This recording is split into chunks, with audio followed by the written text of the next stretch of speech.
उदाहरणों के नीतिपरक शिक्षाएं देते हैं। ये दोहे मानव समाज को सच्चाई और अच्छाई की ओर प्रेरित करते हैं और मनुष्य को उचित और अनुचित आचरण की शिक्षा देते हैं। तो चलिए दोस्तों, शुरू से इस दोहे को समझने का प्रयास करते हैं। प्रस्तुत दोहा में कवि रहीम का कहना है कि प्रेम धागे के समान नाजुक और पतला होता है, जिसे कभी भी जानबूझकर नहीं तोड़ना चाहिए। मतलब धागे के समान अखंड और कोमल प्रेम को अचानक से तोड़ना नहीं चाहिए। यदि धागा रूपी प्रेम एक बार टूट जाता है तो वह पहले जैसा नहीं जुड़ता। दोबारा जोड़ने पर उसमें गांठ पड़ जाती है। मतलब एक बार प्रेम का संबंध टूट जाने पर उसमें पहले जैसी स्नेह संबंध और पवित्रता नहीं आ पाती। प्रेम का संबंध किसी प्रकार से दोबारा जुड़ने पर दोनों व्यक्तियों के मन में आपसी अनबन रह ही जाती है। इसलिए प्रेम संबंधों की नाजुकता को ध्यान में रखकर उसे कभी टूटने नहीं देना चाहिए। प्रस्तुत दोहा में कवि रहीम कहते हैं कि व्यक्ति को अपने मन या हृदय के दुख को अपने तक ही सीमित रखना चाहिए। उसे दूसरों के सामने प्रकट नहीं करना चाहिए। मन की पीड़ा को दूसरे के सामने व्यक्त करने से कोई भी अन्य व्यक्ति आपकी पीड़ा या कष्ट को आपसे साझा नहीं करता है। मन की पीड़ा को दूसरे के सामने व्यक्त करने से लोग आपके दुख से मन ही मन खुश होते हैं। इसलिए अपनी व्यथा को अपने मन तक ही सीमित रखना चाहिए। प्रस्तुत दोहा में कवि रहीम कहते हैं कि एक लक्ष्य की प्राप्ति कर लेने के बाद एक एक करके अन्य सभी लक्ष्य प्राप्त हो जाते हैं। मतलब व्यक्ति को सबसे अधिक बुनियादी और महत्वपूर्ण लक्ष्य पर ध्यान देना चाहिए, क्योंकि उस लक्ष्य के प्राप्त होते ही उसके सहायक लक्ष्य अपने आप ही प्राप्त हो जाते हैं। जिस तरह किसी वृक्ष की जड़ की सिंचाई करने पर उस पर लगने वाले फल फूल से सभी का पर्याप्त पोषण हो जाता है और उसे भरपूर मात्रा में पाकर हम संतुष्ट हो जाते हैं, ठीक उसी तरह जड़ समान मूल्य लक्ष्य की प्राप्ति होने पर अन्य लक्ष्य अपने आप ही हासिल कर लिए जाते हैं।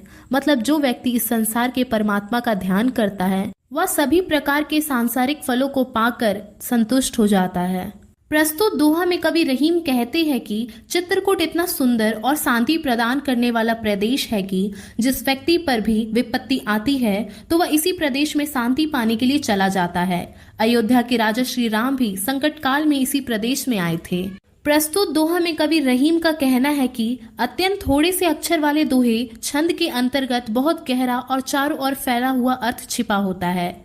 एक कलाकार अपने शरीर को सिमटाकर छोटे मुंह वाली कुंडली के बीच से कुशलता पूर्वक निकल जाता है, ठीक उसी प्रकार एक दोहाकार अपने सीमित शब्दों के माध्यम से बहुत ही गहरी और अर्थपूर्ण बातें कह जाता है। प्रस्तुत दोहा में कवि रहीम कहते हैं कि कीचड़ का पानी समुद्र के पानी से अधिक महान है, क्योंकि कीचड़ का पानी पीकर छोटे जीव अपनी प्यास बुझा लेते हैं, जबकि समुद्र की महानता किस काम की जो संसार के प्राणियों की प्यास ही नहीं बुझा पाता। संसार के प्राणी समुद्र के पास जाकर भी प्यासे ही रह जाते हैं। दरअसल यहाँ पर कवि के कहने का तात्पर्य यह है कि जो व्यक्ति किसी के काम आता है वही महान होता है। प्रस्तुत दोहा में कवि रहीम का कहना है कि जिस प्रकार ढोल की आवाज की ऊंची नीचे स्वरों की लहर पर प्रसन्न होकर हिरन अपने प्राण तक न्यौछावर कर देता है, उसी प्रकार किसी व्यक्ति की कला पर मोहित होकर मनुष्य उसकी कल्याण कामना करते हुए प्रेम पूर्वक धन अर्पित कर देता है। लेकिन जो मनुष्य किसी की कला पर प्रसन्न होकर भी उसे कुछ नहीं देता, वह मनुष्य पशु से भी अधिक निम्न होता है। दरअसल यहाँ पर कवि के कहने का तात्पर्य यह है कि मनुष्य को कला का सम्मान करना चाहिए।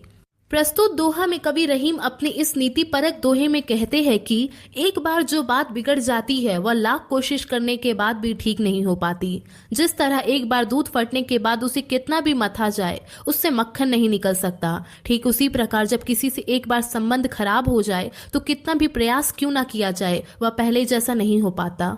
प्रस्तुत दोहे के माध्यम से कवि यह कहना चाहते हैं कि शक्तिशाली लोगों को सामने देखकर कमजोर लोगों की उपेक्षा नहीं करनी चाहिए, क्योंकि जहां सुई काम आती है वहां तलवार क्या कर सकती है। इस संसार में मौजूद सभी का अपना अपना महत्व है और सबका अपना अपना कार्य है। कोई व्यक्ति दूसरे का स्थान नहीं ले सकता। इसलिए महान और बड़े लोगों को देखकर छोटे लोगों का अपमान नहीं करना चाहिए, क्योंकि उनका कार्य कोई अन्य व्यक्ति नहीं कर सकता।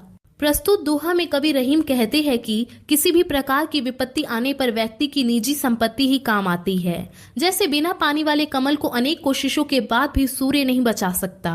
दरअसल यहाँ पर कवि के कहने का तात्पर्य यह है कि यदि कमल का आधार पानी नहीं रहे तो सूर्य उसकी रक्षा किसी भी तरह नहीं कर सकता। ठीक उसी प्रकार बिना निजी संपत्ति वाला व्यक्ति कोई भी संकट सहने योग्य नहीं होता है। प्रस्तुत दोहा में कवि रहीम का यह कहना है कि पानी का अत्यधिक महत्व है और इसके बिना सब कुछ व्यर्थ है। कवि ने यह पानी शब्द का प्रयोग 3 संदर्भों में किया है, मोती, मनुष्य और आटा।